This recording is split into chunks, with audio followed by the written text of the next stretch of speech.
고양이 전문 방송 키티피디아. 안녕하세요. 아나 엄마입니다. 안녕하세요. 소희사 소롱 누나입니다. 안녕하세요. 글 쓰는 얼루가범입니다. 네, 제가 아나 엄마입니다. 전에 무슨 되게 문제적 집사 뭐 이렇게 잠깐 하려다가 그냥 하지 말자. 아, 참 오늘도 이제 어느덧 키티피디아 시즌 3 제 11화까지 왔는데 봄철 이렇게 또 봄이 올 줄 몰랐네요. 하도 잔인하게 추운 겨울을 보내고 맞는 봄이라 너무 좋은데 환절기다 보니까 집사님들의 건강주의보가 여기저기서 울리고 있습니다. 다 건강하세요? 건강하려고 노력하죠. 우리 지금 이렇게 카메라 돌리기 전에 다들 살아있으니 됐지 뭐 약간 이런 대화 나누는 이게 연명이냐, 이게 연명하면서 살아가고 있다 이런 얘기하고 있는데 사실은 그 동물들의 건강을 챙겨주시는 소롱누님의 건강이 가장 의심스럽잖아요. 그렇죠. 저도 제가 의심스럽긴 합니다. 우리가 카메라 큐 돌면 안녕하세요 이러지 다 여기 들어올 때 사실 다들 하나도 안녕하지 않았죠. 들어올 때 다들 안녕하세요. 제가 처음 만나서 얼루가범님하고 이제 한 2주 만에 만나니까 딱 앉았는데 사실 조용히 이렇게 계속 있긴 좀 그렇잖아요. 네, 그러니까 네. 제가 평안하셨어요? 이렇게 물어봤더니 대답을 못 하는 거예요. 이게 안녕하세요 평안하셨어요 이렇게 물어보면 네 잘 지냈어요 라고 바로 대답이 즉답이 나야 뭐 되잖아요. 잘 있었어요? 이렇게 얘기를 해서 뭔가 대화가 열어질 거라고 생각했는데 근데 말을 나이가 든 거야. 나이가 들어서 이제 생각을 하는 거죠. 예전에는 그런 인사들이 되게 주고받는 인사가 되게 그냥 별 뜻 없이 아, 네 괜찮아요 잘 지냈어요 이러는데 한 번쯤 다시 생각하는 거예요. 사실 평안하지가 않았어. 우리 양님들의 건강관리 굉장히 중요하잖아요. 그래서 그렇죠. 오늘 소롱 누나의 알고 있냐옹은 아이들의 건강관리 필수 요건 중에 하나를 소개를 합니다. 근데 제가 봤을 때 예전에 빗질하기 이야기를 해주셨을 때 하나 제가 되게 감명 깊었던 게 갑자기 감명까지는 아니었지만 어쨌든 되게 맞다 그랬던 게 우리 지난번에 빗질하기 얘기해 주셨을 때 그 빗질할 때 아이들의 건강 검진을 외적으로 이렇게 어느 정도는 할 수 있다. 그렇게 말씀하셨던 뭐 거. 만지면서 뭐 네. 종양이 있다거나 네. 뭐 살이 쪘다거나 빠졌다거나 피부가 안 좋다거나 이런 털이 기본적인 훅 빠지는 뭐 것들은 이런 네, 것도 볼 수 있는 볼 수 건데 있죠. 여러분들이 빗질하기에 엄청난 좋은 뭐라고 해야 되나 활발한 후기를 남겨주셨어요.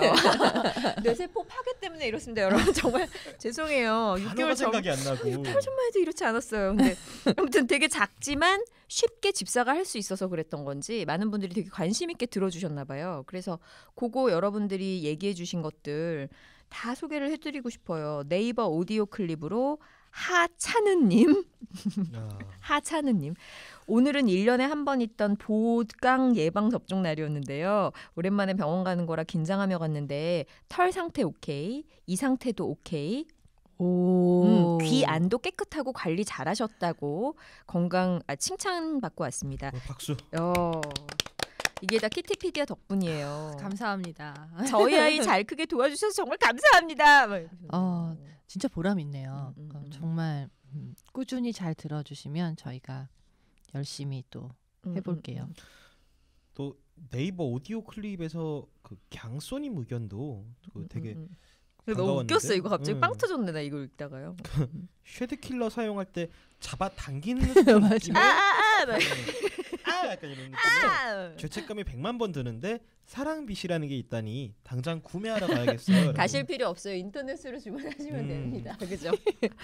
저도 한 손에 하나씩 들고 쓰거든요. 왜냐면 하나를 빗질해주고 있으면 좀 얘를 좀 진득하게 해줘야 되는데 두 마리 같이 오니까 이렇게 한 번갈아 가면서 한 손씩 그러니까 번갈아서 이렇게 양쪽에 앉혀놓고 그렇게 하거든요. 그래서 사랑빗 쓰면 되게 좋아요. 쉐드킬러는 보기만 해도 벌써 막 좀 무시무시하죠. 털을 수집하겠어 막 이런 느낌으로. 근데 저희 집 애들은 어렸을 때부터 그걸로 좀 단련되어 있어서 그런지 그걸로 해주면 되게 좋아하더라고요. 약간 마사지 세게 받던 사람이 약하게 받으면 별로 감각이 없어 뭐 이런 것처럼. 이제 올라와서 밟아봐라 하던 분이 손으로 해주면 힘들어하는 것처럼 뭐고 이게 마사지가 이게 막 제대로 밟아봐라. 밟아라. 사랑빗은 정말 좋은 신박한 빛인 것 같습니다. 사랑입니다. 맞아요. 뭐 저는 그 사실은 제가 인스타를 봤는데요. 그 키티피디아 인스타에서 뭐 어떻게 하다 우연히 딱 타이밍이 맞았던 것 같아요. 아, 우리 아이는 손도 못 대게 한다고 저희 인스타툰 보시면서 밑에 답글을 달았는데 YB 스타 제가 실수를 한 거예요. 사실 제 아이디로 할 게 아니었는데 답글을 달고 나니까 제 아이디인 거예요. 그런 실수 연예인들이 많이 합니다. 네. 아니 그래서 일단은 이게 그 뭔가 손으로 만지는 것조차도 싫어하다 보니까 Don't touch me. 예. 손으로 빗질을 해주는 것부터 시작하자고 저희가 말씀드렸었잖아요. 근데 이제 그것조차도 안 된다라고 해서 제가 간식을 주시면서 한 번씩 왜 우리 뭐든지 다 이렇게 물이 섞이듯이 약간 스미듯이 해야 되는 거죠. 자연스럽게 간식을 먼저 먹이고 그 다음에 한 번 먹는 동안에 살짝 쓰다듬어주고 그 다음에 두 번째 그 다음은 손가락을 이렇게 약간 세워서 빗질하듯이 이런 식으로 조금씩 다시 시작해 보시면 좋을 것 같아요.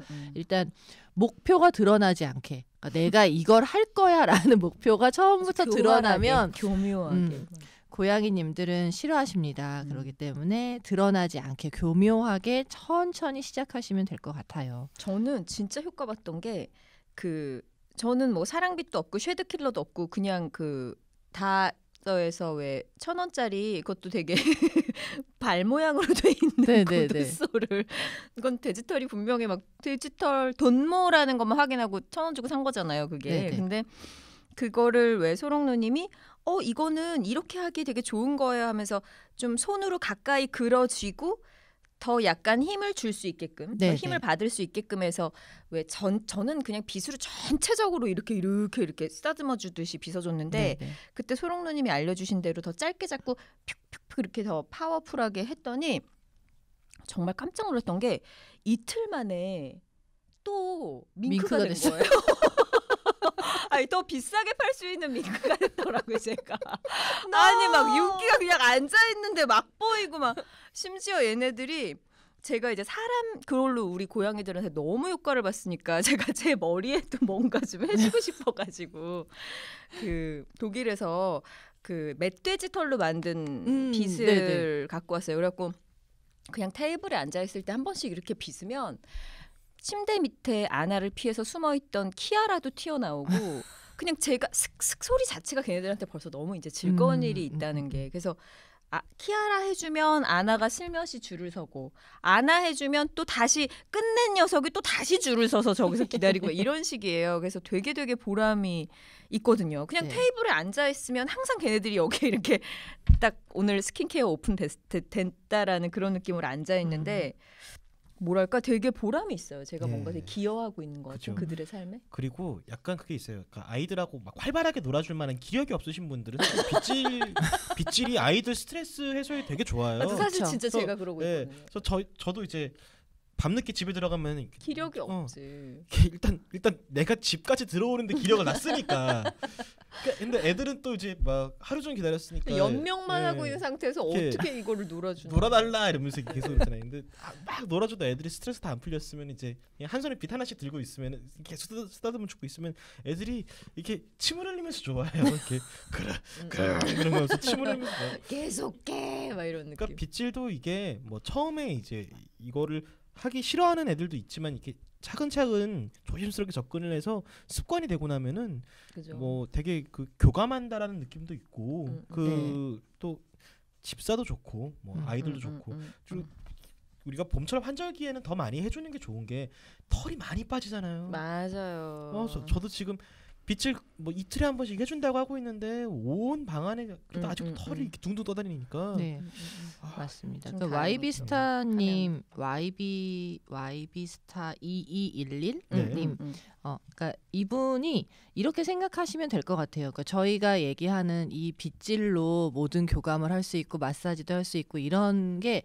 언제 될지는 모르죠, 사실. 그러니까 애들마다 달라요. 다르기 때문에 내가 지금 너를 만지는 이 손길로 결국 난 이걸 빗질을 하기 위한 기초 단계야 라는 생각을 아예 버리시고 그냥 만지고 스킨십을 하는 거에 내가 손으로 만져주는 거에 익숙해지게끔 서로 같이 즐기시다 보면 그 다음에 조금씩 다 익숙해지는 것 같아요. 그러니까 목표에 너무 강박을 갖지 않고 하시면서 또 궁금한 게 있으면 저희한테 그러니까 분명히 아이가 손도 못 대게 해요라는 데에는 손을 댔을 때 좋지 않았던 기억들이 있었을 테니까 그걸 먼저 되짚어 보시고 이제 손과 좋은 기억을 연결해 주시는 게 좋을 것 같습니다. 저희가 캣닙 비누를 이분께 드리면 인간 캣닙이 될 수 있는 기회가 또 느껴지실 거예요. 그쵸. 웬일이지? 스킨십 더 왜 향수 뿌린 것 같이 그 아이들이 좋아하는. 그래서 약간 자석이 되실 수 있게끔 저희가 도와드릴게요. 인간 캣닙이 될 수 있게 캣닙 비누 드리고. 예, 요거로 이제 손 깨끗하게 씻으신 다음에 그렇죠. 그렇다고 너무 이렇게 난 널 만질 거야 이런 눈빛이 이글거리면서 괜찮다, 네. 괜찮다. 그러니까 이렇게 마음을 좀 비우시고 이제 캔디핀으로 손을 씻으면서 이렇게 저희도 도와드릴 수 있습니다. 그리고 네네. 선물 받은 후기가 좀 알고 싶다는 소롱누님을 위해서 그래도 저희가 보람을 좀 느끼고 싶다 이런 거였죠. 그랬는데 페이스북에서 이윤미님이 그 포토 아크전 티켓 당첨돼서 사진 전 잘 보고 왔어요. 뒤에 느낌표 2개. 진짜 찍어주셨어요. 가시는 분들이 있구나. 너무 좋네요. 네. 네. 그리고 네이버 오디오 클립, 아이튠즈, 레인보우 팟캐스트 어플에서 모두 키티피디아 수요일, 금요일에 업데이트되고 있다는 거 말씀을 드리고 싶어요. 댓글 남겨주신 분들 네이버 오디오 클립 하찬우님, 인스타그램 YB스타2211님께 캣닙비누 보내드립니다. 구독하기 꾹, 좋아요 꾹. 지금 들으시면서 까먹으신 분들 지금 누르셔도 좋을 것 같아요. 소롱 누나의 알고 있냐옹? 고양이 건강검진. 네, 오늘 좀 알아야 되는데 건강검진이 있다는 것 자체도 모르는 분들 많죠. 그리고 난 정말 알았다고 주장하고 싶었어요. 진짜로 아까. 저 좀 약간 의외인 게 고양이 그러니까 건강검진이라는 걸 모르신다고요?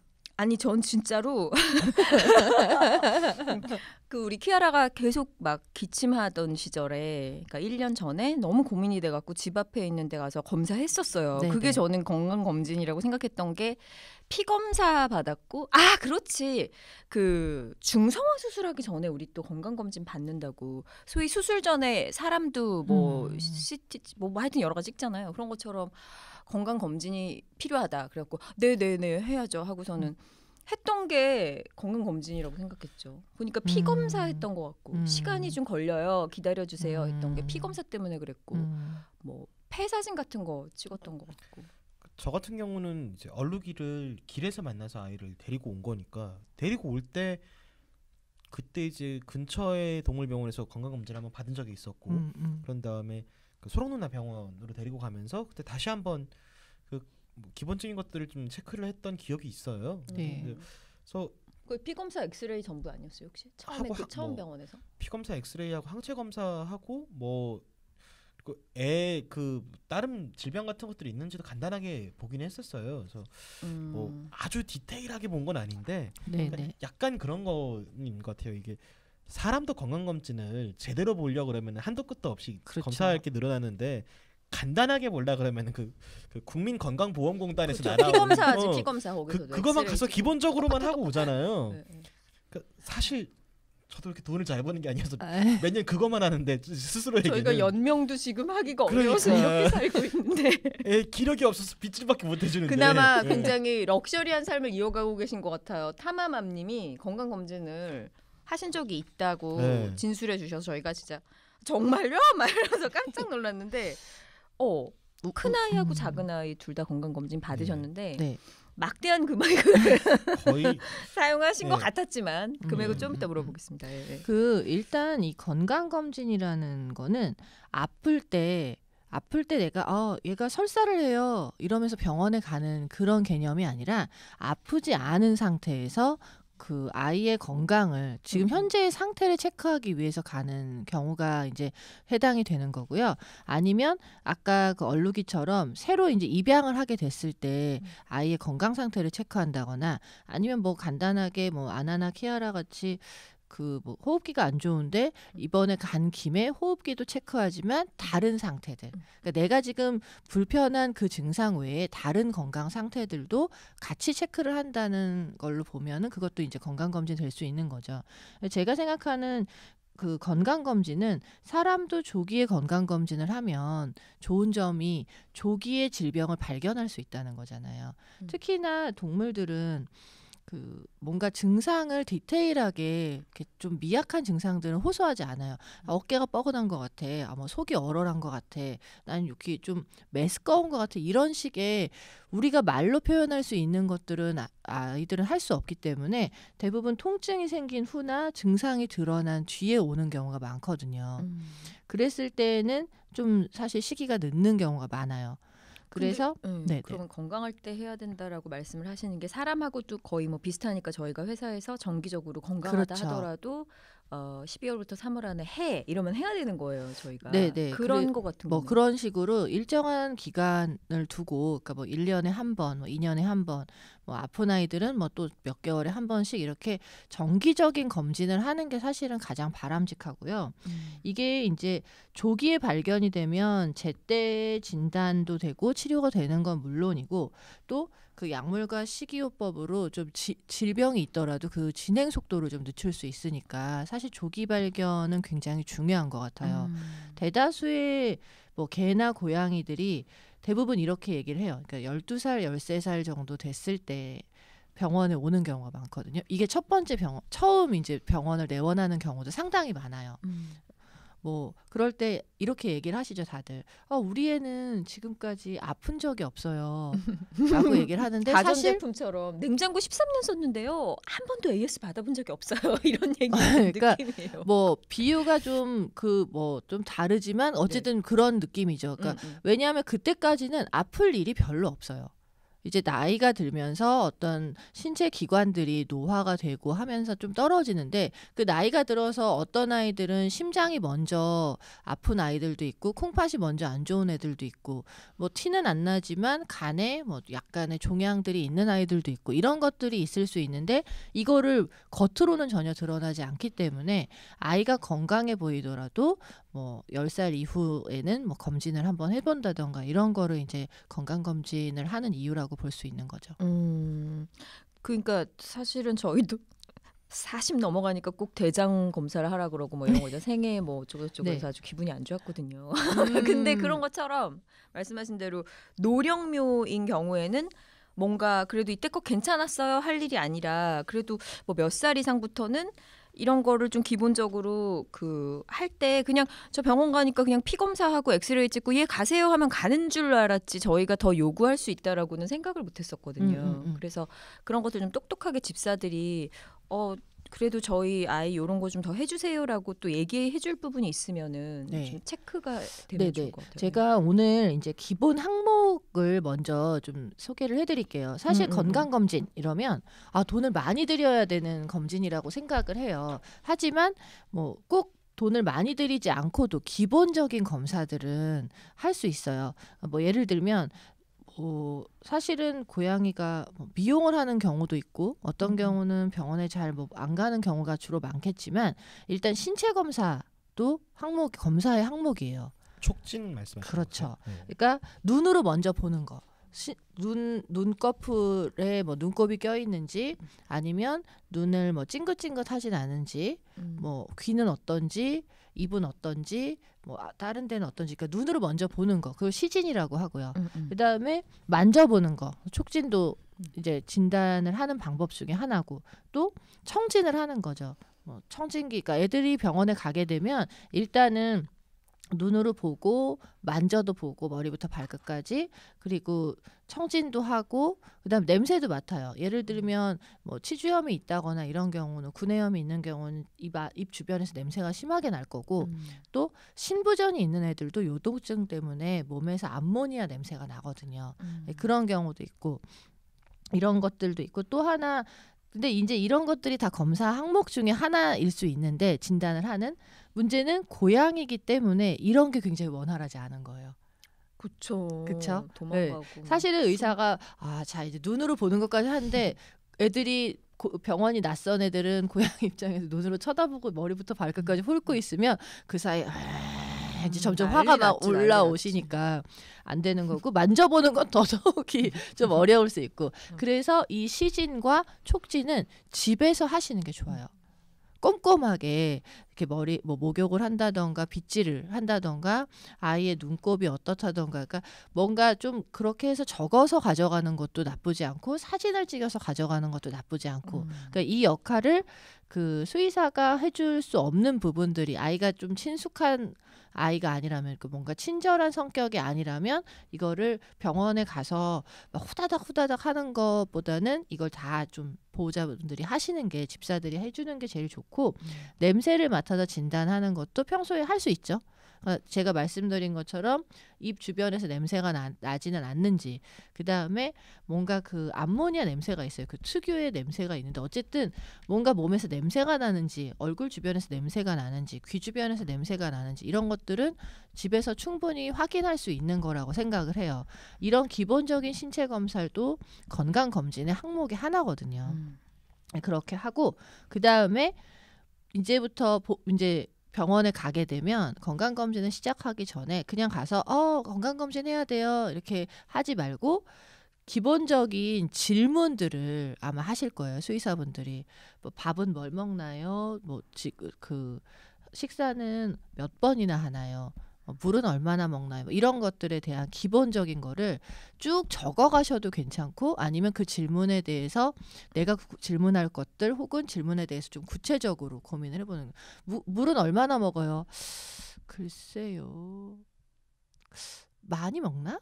뭐 이런 식으로 생각을 한다거나 1분간 밥은 25번을 핥더라고요. 네. 이럴 순 없는 거죠. 그렇죠. 그런데 그럼 물을 얼마나 먹는지 어떻게 알아? 라고 하는데 기본적으로 내가 건강검진 하기 전에 뭐 한 1, 2주 정도 텀을 두고 그 전부터 우리 애가 물을 뭐 그 물그릇의 용량을 알 수 있잖아요. 하루에 내가 물을 부어줬을 때 얼마 정도를 먹는구나라는 걸 체크해 놓으면 뭐 알 수 있는 거죠. 기본적으로 그런 것들에 대한 거. 그다음에 밥을 줄 때 내가 밥을 하루에 몇 번을 주는지 아이들이 주면은 어떤 식으로 먹는지 화장실에 뭐 이런 뭐 모래 상태나 그다음에 용변을 본 상태는 어땠더라 뭐 이런 것들을 조금 체크해서 가시는 것도 괜찮죠.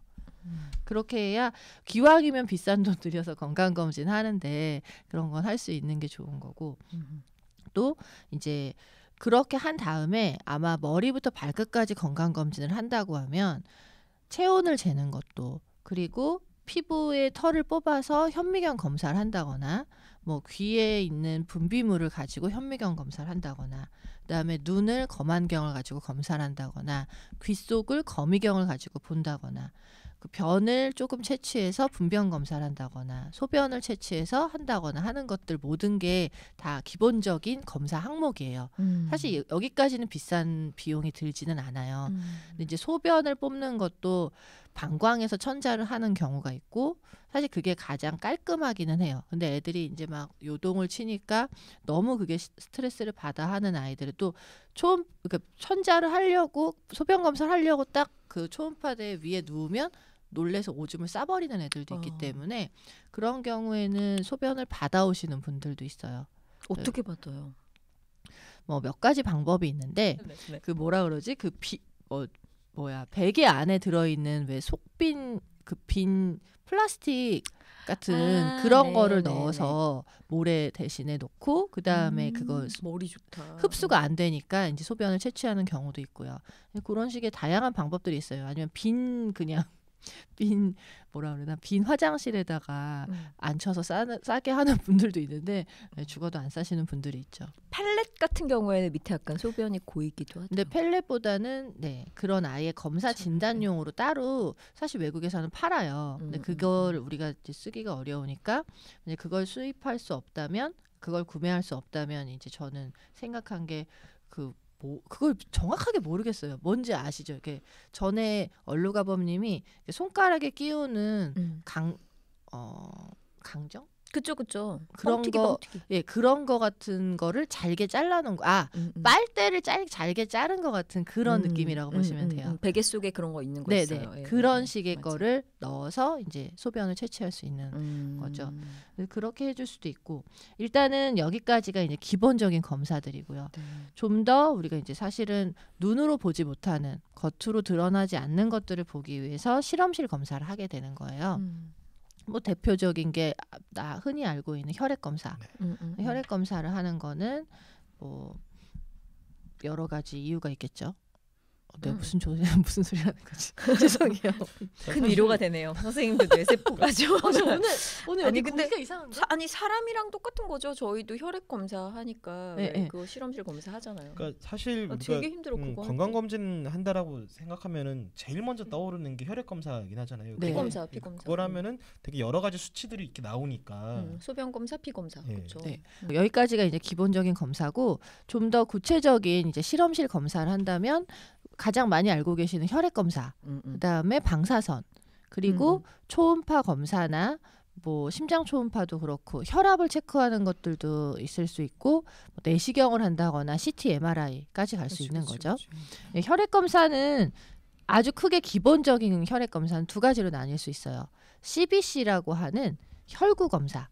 혈구 검사는 염증이 없는지, 빈혈은 없는지, 지혈 장애는 없는지 뭐 이런 것들을 보는 거예요. 적혈구, 백혈구, 혈소판 이런 것들을 보는 거라고 생각하시면 되고요. 그 다음에 다른 검사들, 혈청 생화학 검사, 혈청 화학 검사가 있어요. 이게 뭐냐면 혈청 안에 들어있는 효소치를 가지고 각각의 그 신체 기관의 기능을 평가할 수 있는 거죠. 그래서 뭐 흔히 간, 신장, 혈당, 콜레스테롤, 뭐 단백질 뭐 이런 것들을 보는 거라고 보시면 돼요. 굉장히 항목이 많아요. 그래서 아이의 상태나 컨디션이나 이런 거에 따라서 항목이 6개, 10개, 15개, 20개까지도 갈 수 있는 거거든요. 그런 다음에 뭐 여기에 추가적으로 혈액 검사로 볼 수 있는 게 뭐 조기 신부전 검사인 SDMA라는 검사도 있고 또 프로BNP라고 해서 심근에 있는 그 심근 기능을 평가하는 검사도 있고 호르몬 검사들도 이거는 혈청 화학 검사에는 속하지 않지만 추가적인 검사들이 있는 거죠. 그래서 대부분 많이 이제 착각하시는 것 중에 하나가 수술 전에 아까 아나키아라 중성화 수술하기 전에 검사를 했어요. 건강 검진이라기보다 그거는 정확하게 말하면 마취 전 검사인 거죠. 마취가 가능한지를 간단하게 그 혈액 검사의 몇 가지 항목. 수술하기 전에 혹시 이렇게 칼로 쨌는데 지혈이 되지 않는 장애가 있는 건 아니야? 혹시 빈혈이 있는 건 아니야? 염증이 있는 건 아니야? 라는 식의 기본적인 혈구 검사를 할 거고요. 그다음에 마취를 해독할 수 있는 간이나 신장 기능이 괜찮은가? 요런 정도의 기본적인 항목만 검사를 하는 거예요. 그런 거였구나. 네, 근데 이거를 피를 한번 뽑았기 때문에 대부분 맞다. 그때 나 건강검진 했는데 왜 그때는 안 나왔어요? 뭐 나중에 호르몬에 문제가 있다라고 얘기를 의심이 되니 호르몬 검사를 해보자라고 하면 그때 검사했는데 왜 그때는 몰랐어요? 라고 생각하는 거죠. 그래서 피를 뽑는다고 모든 항목을 다 검사하는 게 아니라는 생각을 하시는 게 굉장히 중요할 것 같아요. 뽑은 김에 좀 해달라고 했었어야 된다 그러면. 근데 뭐 굳이 필요 없는 그렇죠, 하다 보면 그렇죠. 이 항목이 늘어날수록 돈이 정말 검사 기하급수적으로 늘어나요. 맞아. 호르몬 검사 같은 경우는 뭐 10만 원 이상이 되니까 갑상선도 알고 싶고 부신도 알고 싶고 이러면 그 돈만도 30몇만 원이 될 수 있어요. 3, 40만 원이 될 수 있는 거죠. 그러니까 사실 그 사람도 그렇잖아요. 그 건강 검진을 하러 갔을 때 그 똑같이 피를 뽑아도 왜 정밀 검사? 그쵸. 그러니까 저 같은 경우도 이제 예전에 수술한 부분이 있어서 이렇게 혈액 검사 같은 걸 하는데 그럼 거기에 운 좋게 같이 딸려 나오는 검사 기본적인 검사 항목들이 있어요. 그거 보고 그냥 안도하고 그냥 넘어가는 건데 사실은 제대로 따지기 시작을 하면 이거 가지고 뭐 여기에도 보내고 저기에도 보내고 이렇게 뭐도 검사하고 쭉 이것저것 항목 붙이다 보면 그거 하나만도 몇십만 원씩 깨지기도 하더라고요. 그래서 뭐 나이나 어떤 아이의 환경이나 증상에 따라서 항목을 조금씩 추가하게 되죠. 기본적인 검사를 하고 거기에서 뭔가 문제가 있다고 보여지면 거기에 따른 추가 검사들을 하는 식으로 보통은 하고요. 한 번에 다 하는 경우도 있고요. 그런데 일단 혈액 검사가 그냥 그런 식이고 그 다음에 초음파는 아까 그 이제 지금 얼룩이가 몇 살이죠? 얼룩이가 이제 7살이죠. 얼룩이가 이제 올해나 내년 정도의 건강 검진을 한다면 초음파 검사를 좀 해봤으면 좋겠는 거예요. 혈액 검사나 엑스레이로 볼 수 있는 건 결석이 있는지, 뼈 상태에 골절은 없는지, 척추 뼈에 문제는 없는지 이런 식의 어떤 구조적인 거를 본다면 뼈대를 그 다음에 뭐 혹시 돌은 없나, 뭐 심장 모양은 너무 크지 않나, 혹은 폐에 염증은 없나 이런 식의 것들을 볼 수 있는 거예요. 근데 초음파는 그 신체 기관의 현재의 상태를 볼 수 있는 거죠. 그래서 간의 어떤 실질, 간 자체가 뭐 좀 더 딱딱해졌다던가 간에 종양이 있다던가 아니면 자잘한 혹들이 있다. 근데 그건 알 수 없는 거거든요. 엑스레이 상에서는 나오지 않는 그런 뭐 기관들 볼 수 있는 거고, 신장의 기능을 평가할 때 신장의 크기가 커졌다던가 신장이 오히려 쪼그라들었다던가 뭐 담낭에 찌꺼기가 많다던가 방광에 염증이 있다던가 엑스레이로 보이지 않는 이런 것들을 초음파로 보는데, 사실 나이가 들수록 혈액 검사나 엑스레이뿐만이 아니라 초음파는 꼭 챙기셨으면 하는 게 제가 추천하는 검사 항목이에요. 전신을 다 초음파로 이렇게. 아니에요. 이거는 두 가지를 나눠서 볼 수 있어요. 복부 초음파. 그러니까 이 복부 안에 있는 장기들을 보는 거, 그리고 심장 초음파로 나눌 수 있는데, 적어도 복부 초음파는 나이가 든 아이들은 기본적인 검사 항목에 꼭 넣으셔야 된다는 거죠. 사실 이거를 내가 어떻게 검사 항목을 추가하느냐에 따라서 비용이 정말 뭐 많게는 100만 원 이상이 될 수도 있고 보통 40만 원, 50만 원 막 이렇게 하잖아요. 근데 이 4, 50만 원 안에서 정해진 비용, 보통 심장 초음파까지 하면 60만 원, 70만 원, 80만 원까지도 올라간단 말이에요. 근데 사실 이게 적은 비용이 아니에요. 굉장히 큰 비용이기 때문에 이걸 다 하라고 제가 말씀드릴 수는 없지만, 그래도 건강 상태를 확인하기 위해서는 혈액 검사랑 엑스레이만으로는 알 수 없어요. 실제로 종양이 있다거나 이런 경우에는 끝까지 종양이 엄청 뱃속에서 커져도 엑스레이에 크게 보이지 않는 경우도 있고, 아니면 혈액 검사에서도 수치가 다 멀쩡한 경우도 있기 때문에 이런 것들은 좀 조기에 진단을 하기 위해서는 초음파 검사가 꼭 필수적이어야 된다고 생각하고요. 사실 오늘 방송 들으시면서 약간 흠칫하시는 분들 되게 많으실 것 같긴 해요. 그러니까 저도 지금 계속 이야기 들으면서 이렇게 뜨끔 흠칫하는 대목들이 되게 많았거든요. 왜냐면 저희 집 애들도 마지막으로 건강검진을 받은 게 벌써 지난 정권 때니까. 언제야? 그러니까 사실 그래서 좀 걱정되는 부분들도 있고, 그래서 약간 그런 생각도 드는 거죠. 여기 방송에서는 정말 고양이에게 너무 잘하는 것처럼 이야기하면서 막상 검진 받으러 갔는데 애가 여기도 뭐 안 좋고 저기도 안 좋다라는 이야기가 나오면은 어떡하지? 이렇게 라는 생각도 많이 이렇게 만들어진 이미지 때문에 그런 건데. 그렇죠. 그러니까 저만 하더라도 이렇게 방송에 나와서 이야기하는 사람도 사실은 이거 건강검진을 애들한테 자주 못 해주는 게 사실인데 고양이 건강검진이 있었어라고 생각하시는 분들도 되게 많을 거거든요. 그렇죠. 그래서 그런 것 오늘 말씀해주신 내용들을 조금 이제 염두에 두시고 크게 어떤 죄책감이나 부담을 가지기보다는 일단 동물병원에 이렇게 너무 무거운 마음이 아니라 그냥 가벼운 마음으로 가시면 좋을 것 같아요. 네. 가면 되는데, 그러니까 자기 케이스가 있으실 것 같아서 그거를 아마 생각하고 가시면은 조금 더 좋으실 것 같아요. 그래서 아까 제가 말씀드렸던 대로 뭐 그 얼룩이 7살 노령묘의 경우에는 어떻게 해야 되는지. 저희 집 애들은 노령묘인데다가 뚱냥이죠 사실은. 그 얼룩이는 괜찮아요. 그래도 저스틴이 요새 좀 문제예요. 애가 이제 나이가 10살이잖아요. 네. 그리고 이제 나이하고 몸무게가 이제 동률이 되는 나이가 됐거든요. 이제 근데 애가 아이고. 이제 살이 너무 찌다 보니까 이제 볼일을 보고 나서 뒤처리를 자기가 못하는 상태가 된 거죠.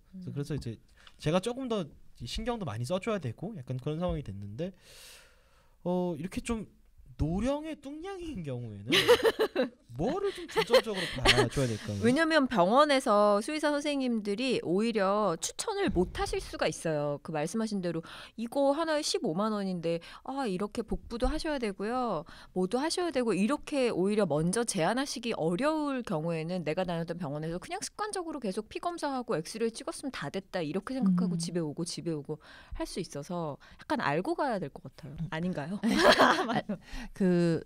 맞아요. 그러니까 제가 볼 때는 이게 혈액 검사랑 엑스레이만으로는 알기 어려워요.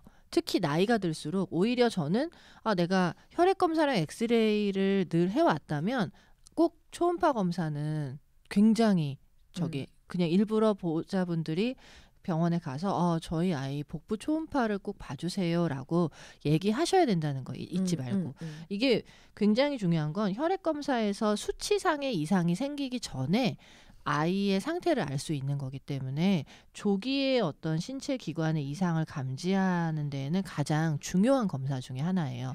예를 들면 신장, 우리 이제 고양이는 신부전이 많으니까 그 신장에 문제가 생길 때 혈액 검사에서 이미 수치가 높게 나오는 건 신장이 실제로 75% 정도, 그러니까 3분의 2 정도가 망가졌을 때에만 수치가 높은 거예요. 그렇기 때문에 이미 수치가 높은 상태에서는 신부전이 상당히 진행된 상태거든요. 그거는 좋은 방법이 아니에요. 그러니까 우리가 건강검진을 하는 목적은 조기에 발견하자는 거잖아요. 그러니까 그러기 때문에 이 항목은 꼭 복부 초음파 넣으셨으면 좋겠고 현재 신장 모양을 보고 또 더불어서 소변 검사를 꼭 하시는 게 좋아요. 나이가 든 애들은 소변으로 이제 신장이라던가 방광 상태를 알 수 있는 거고 신장에서 뭐 요 비중, 그러니까 소변의 비중, 어떤 묽은지 아니면 소변이 진한지 이 상태만으로도 좀 추측되는 질병들이 있고 또 그 소변 안에 단백뇨가 생겼는지 아닌지 이런 것들로도 신부전을 의심해 볼 수 있는 거니까 또 그 CKD라 그래서 낭포성 신장 질환이 있는 품종들이 있어요. 페르시안 같은 경우는 굉장히 일찍 나이 한 6살 뭐 이럴 때부터도 생길 수 있는 아이들이기 때문에 그 초음파상으로만 볼 수 있는 거죠. 그건 확인할 수 있는 거죠. 그래서 좀 조기의 신부전 관리를 위해서는 저는 초음파는 꼭 반드시 필요하다고 생각을 하고요. 이게 초음파를 보는 게 쉽지 않아요. 고양이들이 물론 싫어하니까 집에서 미리 털을 미셔도 돼요. 그러니까 이게 털이 빽빽한 애들이다 보니까 배 쪽에 있는 부분은 털을 다 밀고 가는 게 또 괜찮고 가셔서 미셔도 상관없어요. 그래서 집에서 좀 아니면 보호자분이 먼저 털 다 미셔도 됩니다. 초음파를 정확하게 보기 위해서는 털을 민 상태에서 이게 젤을 발라서 프로브를 밀착시켜서 보는 게 좋으니까 털을 미는 거에 대해서 좀 어느 정도 예상을 하고 가시는 게 좋다는 거죠. 아니면 집에서 미용을 하시는 분이라면 이렇게 좀 깔끔하게 애들 스트레스 덜 받게 집에서 밀어주셔도 돼요. 밀어주셔서 가시는 것도 괜찮을 것 같아요. 그래서 굉장히 초음파 검사는 강추. 또 하나는 혈압. 근데 이게 혈압은 굉장히 중요하긴 하거든요. 특히 이제 나이가 들면서 심장 때문에도 혈압이 있고 호르몬 질환 때문에도 혈압이 높을 수 있는데 고양이는 병원에 있을 때 자체에 높아요. 스트레스 되게 많이 긴장 상태니까 혈압이 쭉쭉쭉 올라가거든요. 애들이 병원에 오는 길에도 과호흡을 하면서 네, 그래서 사실은 혈압이 중요하지만 혈압을 과연 어떻게 재지라는 생각들을 집에서 재야 되겠다. 그럼 집에. 근데 혈압은 집에서 못 재요. 잴 수가 없어요. 그 장비로. 어떡하지? 사람은 이렇게 기계를 넣어서 잴 수 있지만 실제로 얘네들은 그렇게 재기에는 몸도 너무 많이 움직이고 하니까 그 혈관에다가 프로브를 대고 이제 직접 손으로 하는 거예요. 도플러 혈압계로 보통은 하는데 얘네들이 그걸 못 견뎌서 가능하면 안고 내가 이렇게 안정을 시킨 상태에서 이제 의료진하고 같이 혈압을 재는 걸 좀 추천을 드리고 어렵다면 그냥 재지 마세요. 할 수 없어요. 그러니까 쟀을 때 갑자기 200 막 이렇게 나올 수 있거든요. 어머 우리 애가 심장병일 수도 있고 호르몬 질환일 수도 있구나라고 생각하지 않으셔도 된다는 거죠. 그러니까 요거는 약간 신뢰도가 떨어질 수 있다는 걸 감안하시고 검사를 하고 그래도 기왕이면 검사를 하시는 게 좋으니까 오자마자 한다던가 멋모를 때 아니면 뭐 병원마다 고양이를 다루는 어떤 고양이 대하는 어떤 스킬이 다르니까 그거는 좀 상의를 하셔도 되고 아니면 너무 스트레스를 받는다면 그 아이는 그냥 혈압 재는 걸 포기하셔야 되는 것 같고요. 얼룩이는 포기해야 될 것 같아요. 네, 얼룩이는 잴 생각이 없습니다. 네, 다른 검사들로 추측하겠습니다. 걔는 혈압 재면서 계속 욕할 걸? 걔는 집에서 발톱 잘라주려고 이렇게 이렇게 잡는 것만으로도 욕을 해요. 화를 그렇게 내요, 애가. 되게 더러운 눈매가 되고 막 이러는. 달래가면서 이렇게 최대한 딴데 정신 팔리게 한다면 후다닥 이렇게 닦아야지. 그렇지 않아도 예. 그래요. 안 하도 그래요. 그렇죠. 그러니까 열루기처럼 막 계속 뭔가 이거를 보정해서 살짝 여기다 감아야 되잖아요. 어쨌든 혈압계에 있는 그걸 감아야 되는데 감고 되는 동안에 우리 왜 혈압 잴 때 말하지 마세요라고 얘기하는 것처럼 맞아요. 와 계속 벌써. 얼룩이처럼 하면 그 혈압은 재도 의미가 없어요. 너무 놀라운 혈압이 나와가지고 너무 그러네요. 웃길 것 같아요. 음. 그래서 일단은 좀 높게 측정이 될 수 있다는 걸 감안하시고 우리 아이의 성향에 맞춰서 이거는 해달라고 하면 될 것 같고 그 초음파는 꼭 그다음 소변 검사 꼭 그리고 저는 나이가 들어서 정기 검진을 할 때 어차피 혈액 검사를 하잖아요. 항목에 SDMA라는 검사를 같이 해달라고 하시면 좋겠어요. 피를 어차피 뽑으니까 그건 피로 검사할 수 있거든요. 혈액으로 하는데 이거는 그 병원 원내에서 하는 검사가 아니고 그 검사 기관으로 대부분 보내서 검사를 하는 거니까 검사가 나오는데 며칠이 걸려요. 그래도 해놓으면 좋은 게 조기 신부전이거든요. 그러니까 조기 신부전을 좀 미리 진단할 수 있는 검사라서 SDMA 검사를 해주세요라고 하면 좋겠고 뚱뚱하다거나 아니면 나이가 많아서 엑스레이상에서 심장이 너무 크게 보인다거나 혹은 10살 이상이 됐다면 그 프로BNP라고 하는 그러니까 고양이는 심장 질환에 심근 질환이 많아요.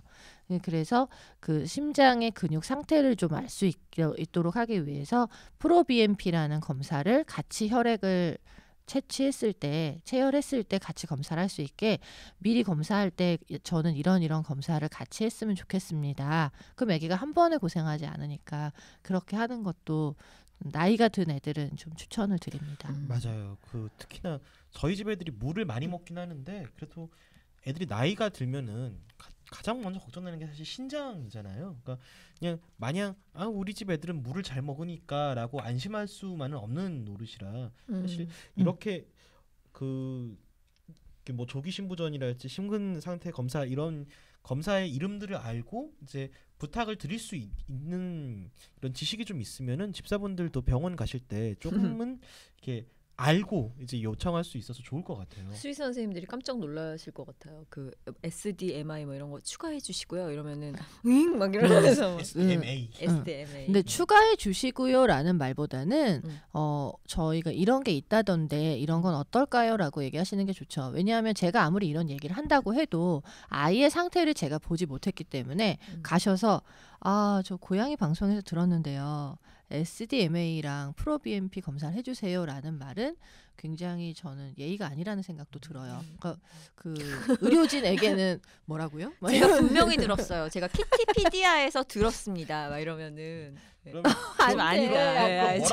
너무 추천할 그런 태도가 이렇게, 아니네요. 이렇게 이런 검사를 해야 될까요?라고 물어봐요. 그렇죠. 플리스 이런 느낌. 그러니까 왜냐하면 이런 검사가 있는데 사실은 저희는 그냥 추천을 드리는 그냥 권유를 드리는 것뿐이지 저희가 그 아이를 본 적도 없고 이 아이를 지금 뭐 사실은 눈으로 본 적도 없고 만져보지도 않고 아이의 증상도 모르는 상태이기 때문에 우리보다는 그 다니시는 병원의 의사 선생님이 가장 더 정확하게 진단을 해주실 거라고 생각하고 그분에게 대신에 이제 이런 것들이 있다던데 우리 애는 이런 검사가 필요할까요?라고 물어보시면 뭐 필요하지 않습니다라고 하시는 분들도 있을 거고 그러니까 그 뭔가 그런 상담을 좀 다각도로 해보시는 게 좋을 것 같아요. 네.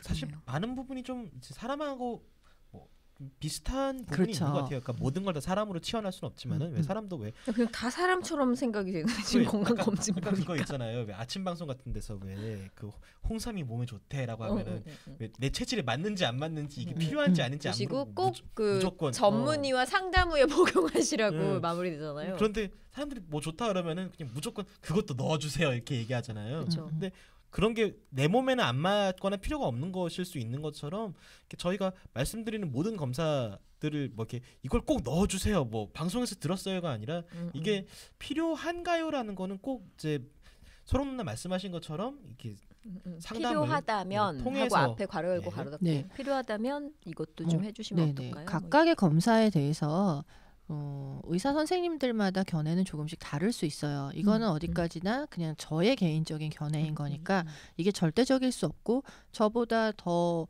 다른 생각을 가지고 계시는 분들도 굉장히 많을 거라고 생각을 하고요. 네. 그래서 그냥 그런 것들, 그러니까 심장과 오늘의 그냥 기억하셔야 되는 건 혈액 검사랑 엑스레이만이 아니고 그 혈액 검사를 피를 뽑는다고 모든 검사가 다 나오는 게 아니니까 조금 더 추가적인 항목들이 있다라는 걸 기억하시면 좋겠고 혈액 검사, 엑스레이뿐만 아니라 초음파와 소변 검사를 꼭 같이 나이가 들었을 때는 체크하시는 게 중요하다라는 거, 이게 꼭 중요하고요.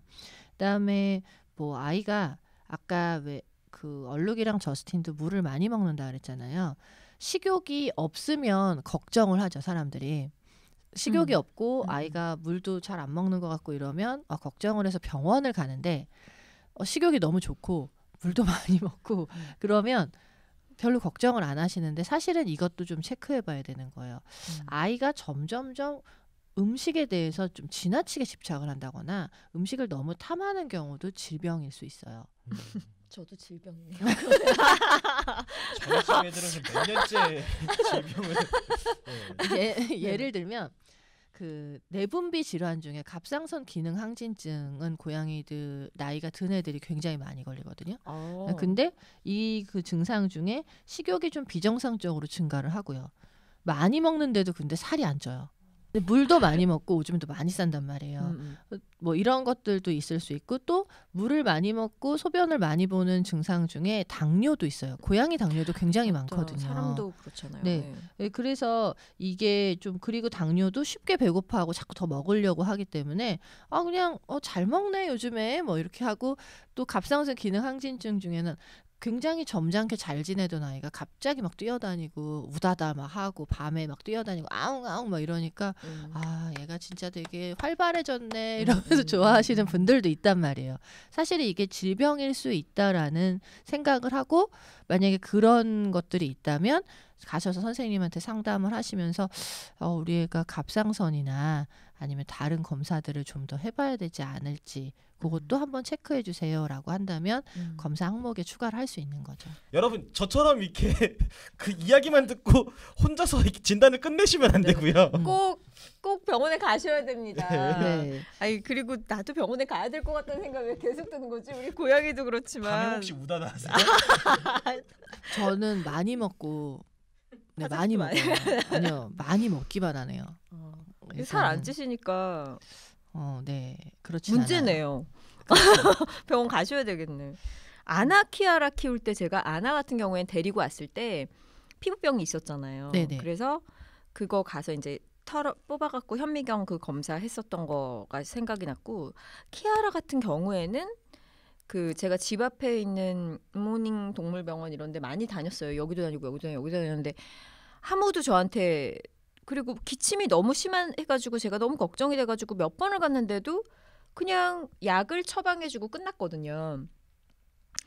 그리고 사진을 찍긴 했어요. 폐 사진을. 그런데 제가 소롱누님한테 갔을 때 특별한 검사들을 몇 개 더 받았죠. 그때 이제 기다려야 되는 검사들을 받았잖아요. 그 바이러스 검사를 했었죠. 네네. 그러니까 이게 아나키아라뿐만 아니고 그 오히려 1살 정도 되는 아이들 사실 검사할 게 없어요. 얘네들은 뭐 건강 예방 접종이 다 완료되고 했다면 항체 검사 정도 하시는 게 좋고 그다음에 저는 혈액형 검사를 하시는 것도 괜찮을 것 같아요. 아이가 뭐 수혈을 해야 된다거나 할 때 또 뭐 혈액형을 알고 있다면 도움이 되는 거고. 걔네 AB형이네요.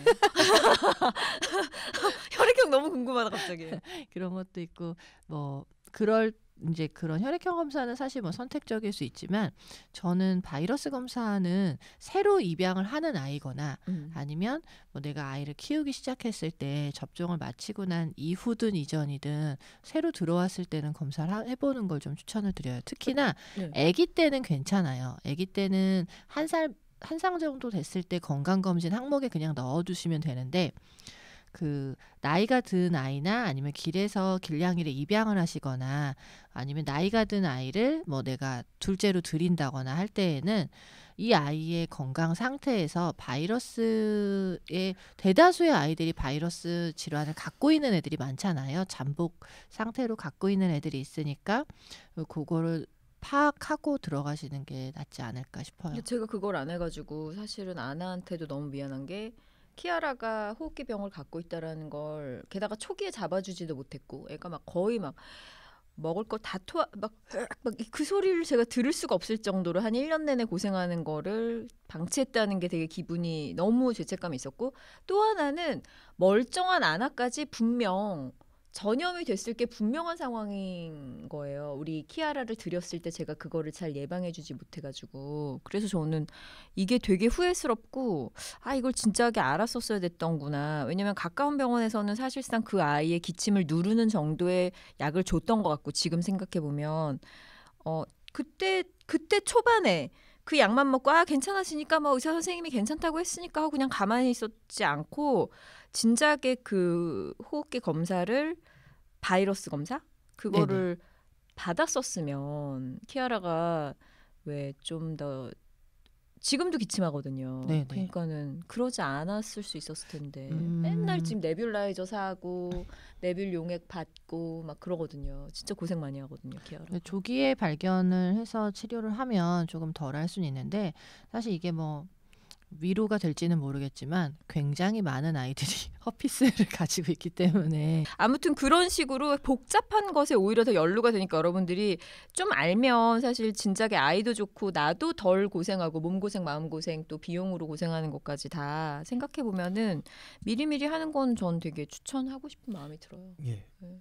근데 여기서 또 드는 의문은 사람은 1년이나 2년에 한 번 하잖아요. 직장이면은 1년에 한 번씩 하고 그러니까 우리 같이 그냥 이제 프리랜서면은 전 정권에서 하신 거 아니에요? 지금 몸 검사한 거? 저는 안 해요. 올해 초에도 한 번 하긴 했었어요. 그 이게 수술하고 나서 계속 팔로우업 체크를 해줘야 돼가지고. 그렇구나. 전 근데 해야 돼요. 이제. 근데 저도 수술하기 전에는 되게 그 약간 정말 이렇게 지방선거할 때 한 번씩 이렇게 그런 식으로 했는데 동물들은 그러니까 특히나 고양이들은 언제 한 번 해줘야 되는지를 잘 모르는 사람들이 더 많거든요. 몇 년에 한 번 정도 해요? 사실 저는 나이에 따라 좀 다르다고 생각해요. 이것도 저의 개인적인 견해일 수 있지만 1살이 넘어가서부터 한 뭐 6살 정도까지는 굳이 검사할 필요가 없어요. 6살? 네네. 그 정도 됐을 때 이후, 그러니까 그게 이제 사람으로 치면 한 40, 50대가 되는 거죠.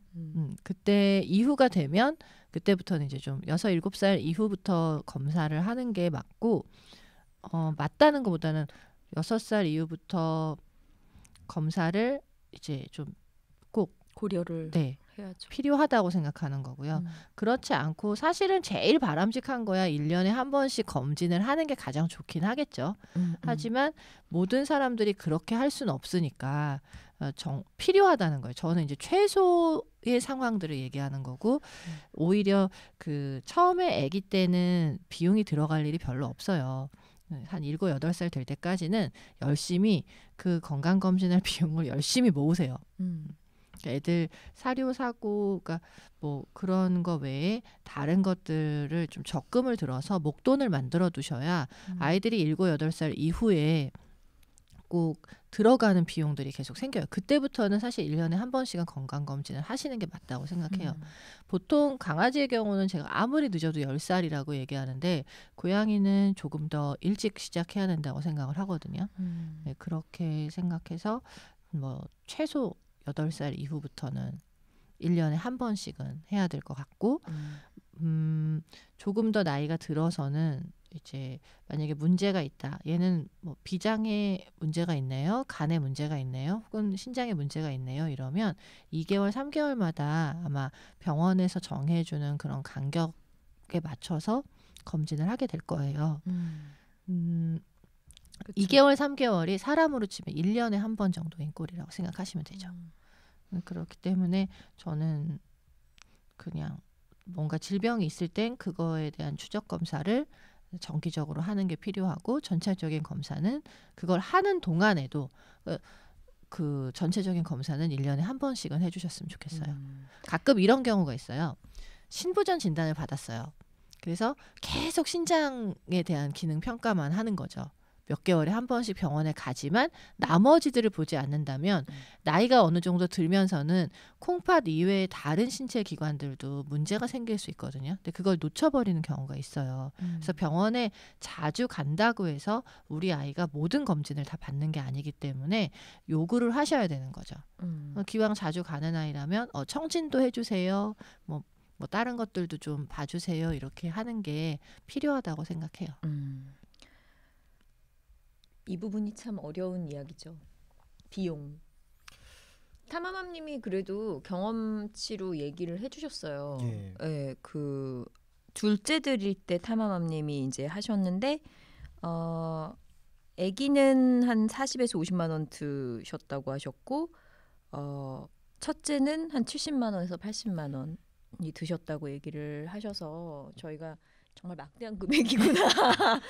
뭐, 부들부들. 여행 부들부들. 여행 경비가 빠졌다. 그리고 오사카 여행을 점점 유럽 여행 쪽으로 가고 있는 그렇죠. 그런 상황 아니냐 막 이러면서 우스갯소리를 얘기를 했죠. 저는 이제 애들을 데리고 가면 나는 크루즈 정도는 포기해야겠구나. 노령묘를 2마리나 키우고 있는 얼루가범님은 애초에 탈 것도 아니었지만 그러니까 아니 그러니까 탈 수 있어도 포기해야 되는 상황인 거죠. 지금으로 봤을 때는. 맞아요. 그러니까 비용이 워낙 고가이고 그다음에 항목도 많고 하기 때문에 내가 이 모든 걸 알고 선택하는 거랑 모르는 상태에서 그냥 하자는 대로 하는 거랑은 좀 다르니까 이걸 뭘 더하고 뭘 빼겠다라는 적극적인 의사 표현보다는 적어도 내가 돈을 들여서 하는 항목이 어떤 검사인지는 알고 가셨으면 하는 거에서 이제 오늘 이번 주제를 가지고 이야기를 한 거고요. 맞아요. 비용은 그 정도 들어요. 그러니까 병원마다 또 달라요. 이 초음파 기계만도 몇 천에서 몇 억까지의 기계 차이가 있기 때문에 검사 비용이 병원마다 조금씩은 다를 수 있어요. 그 부분은 좀 이해를 해주셨으면 좋겠고 그렇다고 뭐 무조건 비싼 데 가서 해라 뭐 아니면 무조건 싼 데 가서 해라가 아니라 근데 지금 내가 다니고 있는 우리 아이를 잘 알고 있는 병원에 가셔서 제가 어떤 항목을 하는 게 좋을지를 검사를 예약을 잡기 전에 한번 상담을 하시는 것도 저는 좋다고 생각해요. 뭐 꼭 전화로 예약해서 건강검진 하기 전에 뭐 그걸 처음 가는 것보다는 우리 아이가 건강검진을 하려고 하는데 전화상보다는 찾아가셔서 얘기를 하시는 게 조금 더 조금 더 꼼꼼하게 체크할 수 있잖아요. 우리 아이가 몇 살이고 뭐 어떤 검진을 하려고 하는데 이런 검사들을 하면 비용이 얼마가 나올까요? 혹은 어떤 항목들이 있나요? 뭐 그게 요즘 병원마다 홈페이지도 잘 돼 있고 뭐 내용에 대한 검사 항목에 대한 안내도 되게 잘 돼 있는 데들이 많으니까 그걸 참고하셔도 되고 저는 가려고 하는 병원에 전화를 하시거나 아니면 찾아오셔서 상담을 하시는 것도 괜찮은 방법이라는 생각이 들죠. 번거로울 수는 있겠지만 아이의 상태를 먼저 알리고 의료진에게 얘기해서 이러이러한데 아니면 이런 거죠. 내가 둘째를 드리려고 하는데 건강검진을 하려고 합니다.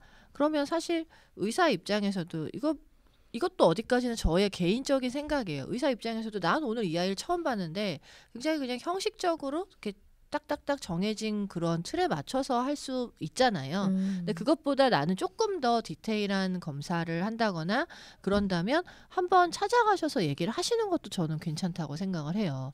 그렇게 해서 준비를 하고 뭐 그다음에 이러이러한 검사들이 뭐 의사 선생님이 있으니 이런 건 추가하셔도 좋을 것 같아요라고 하면 그거에 대해서 한 번 더 생각하고 가서 그때 검사 당일에 결정하셔도 되는 거고 이런 것들은 내가 한번 번거로운 게 낫지 좀 기왕이면 큰 비용을 내는 거니까 그거에 대해서 좀 알아오시는 게 좋지 않을까 싶고요. 네. 인터넷이나 뭐 카페나 이런 데에서 무슨 검사를 했더니 어떻더라 이런 것보다는 내가 검사를 하려고 하는 병원에 가셔서 상담을 하시는 게 전 더 맞다고 생각을 합니다. 생각이 좀 많아지는 게 마무리예요. 그 마무리를 지쳐야 될 시간일 것 같은데 저도 약간 이야기를 들으면서 이렇게 녹음 끝나고 예약을 슬슬 잡아야겠구나라는 생각이 미안해. 아니 저는 얼마 전에 아나가 생일이었어요. 3월 1일이 아나는 생일인데 제가 3월 2일에 알았어요. 그래가지고 난 정말 너무하구나. 그럼 제가 진짜 조용히 아나를 뒤에서 안아주면서 아나야 생일 축하해 미안해 그렇게 얘기를 했죠. 그러니까 저 같은 경우는 이제 애들 생일을 안 챙겨주는 편이에요. 그러니까 하나는 길에서 왔고 모르는구나. 하나는 형제가 키우다가 이제 저한테 맡긴 거니까 두 마리들 생일을 그냥 따로 안 챙겨줘서 얘기 듣고 아 맞아 요새 어떤 분들은 아이들 생일도 챙겨준다는데 난 참 나쁜 집사라고 생각하고 있었는데 바로 다음 날 알았다. 앞날이라도 알았구나 내가. 아무튼 근데 예. 그래서 지금 보니까 아이 생일 선물로 건강 검진을 해주는 그런 집사님들도 계시다는 거예요. 그래서 그렇구나 해줄까? 많이들 막 그렇게들 하시는데 어머니 건강 검진, 아이 어머니 생신 입장에서는- 선물인 것 같아요. 이게. 네, 그렇죠. 아이 부모님 입장에선 생신. 과연 그 생일날 그걸 하고 싶을까라는 생각이 정말. 가끔 들긴 하지만 네. 뭐 그렇게 이제 좀 정기적으로 딱 날짜를 정해서 하시는 것도 나쁘지는 않죠. 그렇겠네요. 애들 입장에서는 그게 하나도 안 즐거울 수 있겠네요. 그러니까 장난해? 생일은 아니더라도 이렇게 외우기가 어려우면 정말 말씀하신 것처럼 날짜를 그냥 딱 하나 그거 외우기 지정해서. 어려워서 그렇지 뭐. 네. 네. 맞아요. 그리고 이렇게 검사를 어찌어찌 다 어쨌든 했잖아요. 고가의 비용을 들이고 혹은 뭐 비용을 적게 들이더라도 아이의 상태를 한번 체크해보고 싶다거나 뭐 어쨌든 건강검진 했으면 하고 얘기를 듣죠. 건강검진 결과에 대해서 막 얘기를 이제 듣고 나면 그렇구나. 그때는 다 이해하는 것 같아요. 그러나 시간이 지나면 우리 애가 어디가 안 좋았었더라라는 생각을 하게 맞아. 되기 때문에 가능하면 저는 검사 내용을 뭐 출력을 받는다거나 아니면 적으셔도 괜찮을 것 같아요. 사실 검사 내용을 출력할 필요는 없어요. 그런데 어디가 안 좋다라는 내용을 간단하게 적으실 필요는 있을 것 같아요. 뭐 이제 1번 뭐 신장에 뭐 결석이 있어요. 혹은 신장 모양이 좋지 않으니 추가 검사를 뭔가 해야 될 것 같아요. 몇 개월에 한 번씩 해요. 이럴 때 그냥 계속 적으시면 받아 적어서 항목별로 갖고 계시면 이거를 만약에 혹시나 다른 병원에 갔을 때에도 적은 내용들을 보여드릴 수 있는 거고 뭐 더 부지런하신 분들은 검사 항목들을 뭐 받아놓는 것도 나쁘지 않고 그래서 내가 검사한 항목에서 어떤 결과들이 있었는지를 좀 쭉 적어가지고 정리를 해두시거나 아니면 뭐 다이어리에 붙여두시면 다음 해에 이게 좋은 건 당장에 내가 이런 검사를 했는데 이걸 내가 뭐 다른 병원 가서 이게 맞아요 틀려요 이걸 물어보려는 게 아니잖아요. 다음 해에 검사했을 때 예전엔 어땠더라라는 거를 비교해 볼 수 있는 거예요. 네. 그게 진정한 건강검진의 목적이라는 생각이 들거든요. 그러네요. 7, 8살 이전에는 내가 만약에 좀 더 여유가 있다면 1년에 한 번씩 그런 건강검진을 해온다면 그게 쭉 데이터가 쌓였을 때는 굉장히 큰 재산이 될 수 있죠. 우리 아이에게는. 굉장히 중요한 데이터가 될 수 있는 거고 그다음에 나이가 든 이후에는 좀 더 아마 타이트하게 몇 개월에 한 번씩 검사하게 되는 경우도 생길 테니까 그건 좀 보관을 해두시는 게 좋고 요즘 메모장도 잘 돼 있으니까 휴대폰에다가라도 적어놓으면 그게 이제 업데이트 계속 되면서 볼 수 있을 것 같아요. 예. 예. 그것도 아이들 건강 수첩처럼 이렇게도 네, 꾸준히 네, 네. 그런 거 기록하시는 있죠. 분들도 맞아요. 계시고 뭐 그러니까 네. 그런 것들 이제 잘 기록해 두면은 뭐 말씀하신 것처럼 이제 추적 체크를 할 수가 있을 것 같아요. 하나 더 추천을 드리자면 둘째를 입양하거나 길에서 아이를 입양할 때에 항목의 바이러스 검사랑 항체 검사 뭐 이런 것들을 추천을 드리는데 또 하나 톡소플라즈마 검사를 하시면 좋을 것 같아요. 왜냐하면 뭐 임신 가능성이 있다거나 아니면 주변에 친구가 또 임산부인데 놀러 와서 뭐 고양이 있는데 난 뭐 고양이가 뭐 어떻다더라 뭐 이런 말도 안 되는 아무 말 대잔치를 하시는 분들에게 저 그래서 우리 아이는 톡소플라즈마 검사를 했단다라고 하고 뭐 이렇게 뭔가 명확한 이론을 설명해 줄 수 있는 것도 중요할 것 같아요. 그게 있는 애가 있고 없는 애가 있구나. 네네. 저 임산부 항체가 친구가. 있는 것과 없는 것도 다르고 또 그때 검사할 때 나도 한 번 정도 건강검진 하실 때 톡소플라즈마 검사를 해두시면 전에 한번 저희가 방송했었잖아요. 네. 네, 그래서 그거를 가지고 내 아이의 상태와 그 나의 상태를 알고 계시는 게 좋을 것 같아요. 알겠습니다. 또 혹시 여러분 들으시면서 건강검진에 대해서 궁금한 점이나 방송 듣고 또 아이들 건강검진하고 오신 집사님들 후기 반갑게 기다리겠습니다. 여러분과 같이 만들어가는 키티피디아니까. 네. 사실 구토라는 증상은 굉장히 포괄적이니까 이건 정말 종합검진을 해야 되는데 이 항목에 그 고양이들은 염증성 장질환이라고 해서 혈액 검사나 이런 걸로도 나오지 않는 경우가 있어요.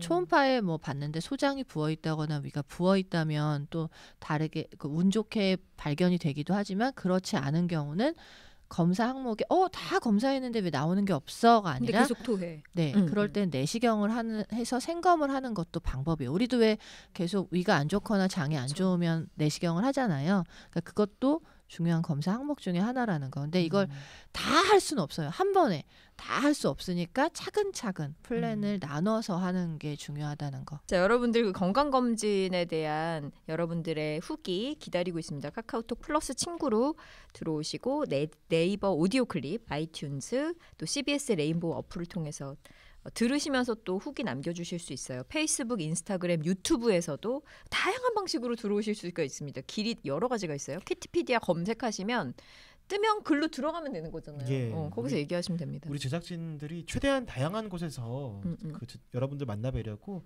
네. 거의 매일매일 아마 실시간으로 문이 여러 체크를, 개가 있어요. 하고 있는 걸로 알고 있으니까요. 네. 여러분들 키티피디아 접하시는 다양한 경로로 의견 남겨주시면은 저희가 또 의견 방송에 반영할 수 있는 것도 반영하고 그러도록 하겠습니다. 네. 그리고 왜 그런 거네요. 진짜 자기가 제일 많이 사용하는 그 매체에서 그냥 검색해가지고 들어오시면 되네요. 그래서 참여하시고 후기 남기시면 되는 겁니다. 다 들어오실 수 되게 있어요. 잘 나가는. 마지막 마무리에서 가장 중요한 건 아이들 건강도 중요하지만 집사의 건강도 중요합니다. 네, 자 키티피디아 오늘 여기까지입니다. 우리 건강 잘 챙기자는 마무리로 우리 집사님도 아이들도 건강한 봄 보내시기를 바랍니다.